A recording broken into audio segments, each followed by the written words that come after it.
Jadi turun ke jalan itu pilihan terakhir ya? Iya, terakhir. Itu bagian dari fungsi kontrol kontrol gerakan mahasiswa ini ya, kontrol sosial. Mungkin Wira bisa nambahin. Apakah sekedar kontrol terhadap kekuasaan aja? Atau hanya sekedar normatif saja nih? Gimana Wir?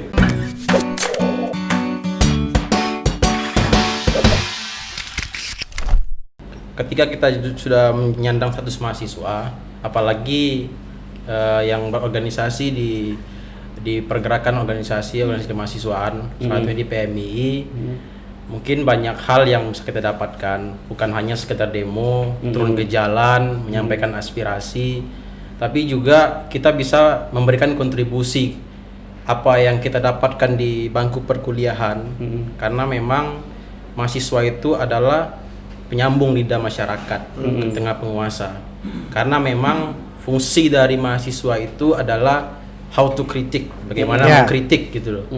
Sedangkan fungsi dari penguasa itu adalah how to manage, bagaimana mengatur. Jadi ketika kekuasaan yang besar dan juga ketika kekuasaan atau seseorang yang mengatur, pasti ada kecenderungan korupsi, ada kecenderungan untuk melakukan KKN, politik KKN. Jadi tugasnya mahasiswa di situ harus hadir di situ, bagaimana caranya seperti kawan-kawan PMII mengkritisi setiap kebijakan-kebijakan pemerintah. Kalau itu baik untuk masyarakat, kita dukung. Tapi kalau itu tidak baik, ya kita melakukan demonstrasi itu adalah jalan terakhir. Sebelum menyampaikan. Sorry Wir. Terus anggota DPR itu ngapain? Kan ada DPR kan juga wakil rakyat. Kamu tadi kan bilang kamu mewakili rakyat, aspirasi rakyat. Nah, DPR. Terus kamu nggak percaya sama DPR? Kita percaya Bang, apalagi itu kan adalah wakil kita yang ada di legislatif. Tapi fungsi dari trias politika itu bukan hanya 3 kekuasaan, legislatif, eksekutif, dan yudikatif. Tapi ada lagi satu lagi, yaitu parlemen jalanan. Itu anak-anak mahasiswa. Parlemen jalanan. Parlemen jalanan anak-anak mahasiswa. Ketika satu ini tidak aktif untuk mengkritisi eksekutif, justru kamilah parlemen jalanan ini yang turun untuk mengkritisi itu. Betul. Karena memang mohon maaf, mungkin anggota dewan banyak kegiatan, banyak kesibukan, tidak seluruhnya mereka pikirkan segala aspek negara gitu kan, masyarakat itu kan. Tapi kami mahasiswa mempunyai tanggung jawab sosial untuk masyarakat. Jadi kamilah sebagai garda terdepan untuk memperjuangkan aspirasi masyarakat, kira-kira seperti itu. Jadi mengontrol penguasa itu dalam arti penguasa di sini tidak hanya pemerintah, tapi ya termasuk DPR pun juga. Kalian mengontrol mereka juga Bang. Ketika mereka tidak becus untuk mewakili rakyat, kita hajar juga. Ingatkan. Ini menyambung dari jawaban Wira ya tadi nih ya, ngomongin masalah mahasiswa dan juga tadi masalah kontrol dan sebagainya. Ini sebenarnya ada kaitannya sama tema yang bakal kita bahas hari ini tuh, antara mahasiswa dan politik. Jadi sebenarnya politik itu penting nggak sih untuk mahasiswa, dan begitu pun sebaliknya, apakah mahasiswa penting harus berpolitik? Menurut saya penting, karena memang mahasiswa dan politik itu nggak bisa dijauhkan. Karena memang ketika seorang mahasiswa itu ada di kampus, berorganisasi baik internal maupun eksternal kampus, ketika ini kayak saya di PMII, kami itu selalu mendistribusikan kader, mengutip perkataan dari senior saya, mantan ketum PPPMI Hamidul Ma'ruf. Beliau mengatakan bahwa merebut kampus hari ini sama halnya merebut Indonesia di masa yang akan datang. Jadi maksudnya itu kawan-kawan boleh berpolitik di kampus, karena memang untuk merebut BEM misalkan, Presma itu kan butuh politik. Jadi tidak bisa dijauhkan dari unsur politik. Bedanya mahasiswa itu tidak boleh ikut politik praktis, gitu saja. Kalau untuk independensi seorang mahasiswa untuk berpolitik, ya silakan. Karena yang saya sebutkan tadi, independensi dan netral itu berbeda. Netral itu udah pasti di tengah-tengah, tapi kalau independensi, dia mempunyai sifat bebas aktif, yaitu dia bebas memilih kemana saja tanpa ada intervensi dari siapapun. Kira-kira seperti itu Bang. Berarti politik itu sebenarnya penting ya? Penting. Tapi kan untuk saat ini banyak juga mahasiswa yang justru menganggap banyak stigma di luar politik politik kejam lah, politik menakutkan, sehingga itu yang ngebuat mereka tuh kayak ada defense di awal, kayak gue nggak mau berpolitik, kayaknya anti politik gitu ya. Itu jadi permasalahan saat ini. Ya, kalau semuanya mahasiswa berpikir seperti itu, selesai lah negara ini, karena memang agen of change itu bukan hanya berbicara ekonomi, tapi juga aspek kehidupan termasuk politik gitu loh. Nah, kalau misalnya mahasiswa aja udah anti politik gitu loh, bagaimana caranya mengarahkan bangsa kita ini lebih baik ke depannya, kayaknya seperti itu. Sekarang saya nanya ke Sandi, San apa? Emang nggak, kalau di gerakan mahasiswa ada nggak sih selain gerakan-gerakan yang di situ kita bisa bilang itu politik? Jadi misalkan, selain mengkritiki kebijakan penguasa, ada nggak sih kegiatan selain itu gitu loh? Misalkan, CSR atau ngumpulin dana. Ada nggak sih? Ya kalau sebenarnya kita berbicara politik bang, politik ini luas bang. Banyak politik ini unsur-unsurnya kayak politik kampus dan segala macam lah bang. Kalau di kampus kita punya seperti tadi yang dikatakan Ketua PMI tadi kan, adanya politik kampus, kita mau merebut kekuasaan di Hima Prodi maupun di BEM sendiri. Jadi kan kita punya, ada yang kita tuju. Politik kan apa yang mau kita tuju itu bang, ada sesuatu yang ingin kita tuju. Jadi kita itu menjadi pemimpin di situ. Nah kalau misalnya kita berkegiatan mungkin kayak kita melaksanakan seminar lah dan segala macam seperti itu aja sih bang.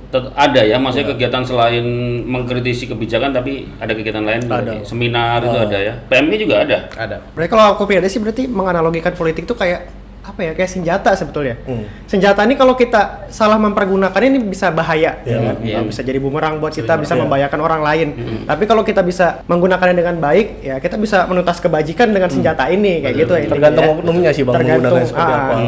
Intinya kayak gitu ya. Kayak kemarin yang Pilpres kan banyak yang mengatasnamakan gerakan mahasiswa, tapi di situ mereka udah mereka memilih calon tertentu.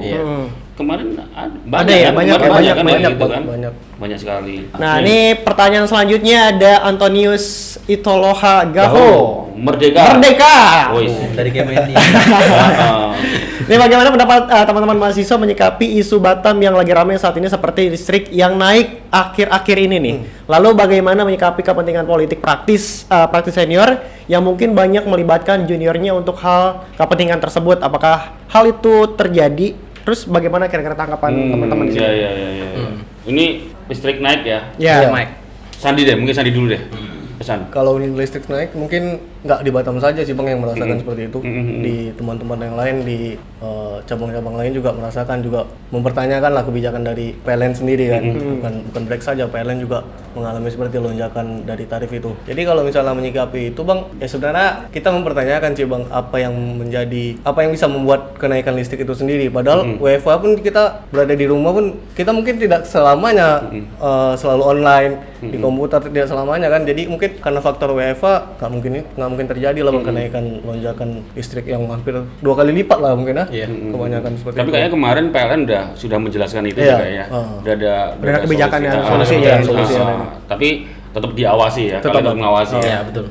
Pertanyaan kedua tadi ya, bagaimana menyikapi kepentingan politik praktis senior yang melibatkan banyak junior-juniornya nih. Ya, maksudnya senior itu kan mungkin dulu mereka tuh anggota gerakan mahasiswa juga, tapi sekarang mungkin di pemerintahan atau di anggota DPR mungkin tuh ya. Nah, gimana nih? Wira bisa jawab nih. Ya, kalau kami di PMI, bagaimana kami menyikapi kepentingan politik praktis dari senior untuk mengajak juniornya, Bang? Ya, kami seperti yang saya bilang tadi, kami memang cara nasihat mungkin bisa kami terima ketika itu baik. Tapi kalau berbicara politik praktis untuk kepentingan salah satu kandidat atau apa gitu, kami secara organisasi kemahasiswaan kami tidak ikut-ikutan masalah politik praktis karena memang di ADRT itu kami dilarang untuk politik praktis. Sedangkan kalau untuk teman-teman atau individual tapi tidak mengatasnamakan organisasi, itu silakan karena itu hak mereka. Tapi kalau secara organisasi saya tegaskan, kami maupun dari itu desakan dari senior, seruan senior, kami mengatakan PMI itu tidak boleh politik praktis. Itu ada sanksi sendiri gak dari organisasi? Langsung dikeluarkan dari organisasi. Begitu ya? Langsung dikeluarkan. KMKI juga gitu ya? Iya, Pak. Karena memang tidak boleh untuk politik praktis. Iya, karena ya kalau menurut pengamatan saya pun juga memang mahasiswa ini potensial dalam apa istilahnya sebagai media untuk senior lah istilahnya, penguasa untuk memainkan isu, menyerang kepentingan tertentu, ya kan? Dan memang selama ini sempat ada arah ke situ, maksudnya ada yang sudah pendekatan itu ada ya? Kalau sejauh ini sih sering ya? Belum ada sih Bang. Belum ada? Kebetulan kita kan masih 10 bulan lah Bang, 10 bulan lebih kita menjabat Bang. Karena kan 2019 yang lalu kita baru. Soalnya ntar lagi nih bisa-bisa nih, ntar lagi nih mau nggak ada. Ya. Desember. Udah ya. Kalau kalian turun ke jalan itu biayanya siapa membiayai? Kalau kita sih Bang, mungkin topak-topak dari masing-masing organisasi. Topak-topak itu patungan ya? Ya, patungan. Topak-topak patungan. PMMI juga patungan? Patungan, Pak. Pernah nggak ada yang sponsorin gitu? Nggak. Belum ada Bang. Belum ada ya? Nggak ada. Dari Mas Latif Abu Fahad Izzah, berpihak kepada siapakah gerakan mahasiswa sekarang? Rakyat, kelompok elit, atau diri sendiri? Karena sepertinya nih gerakan mahasiswa sekarang sudah mudah sekali ditunggangi kepentingan-kepentingan elit dan juga kelompok-kelompok tertentu nih. Apalagi jika ada yang menyuruh bergerak itu adalah senior seperti yang tadi udah sempat disinggung tadi ya. Itu gimana tuh? Gimana, Bir?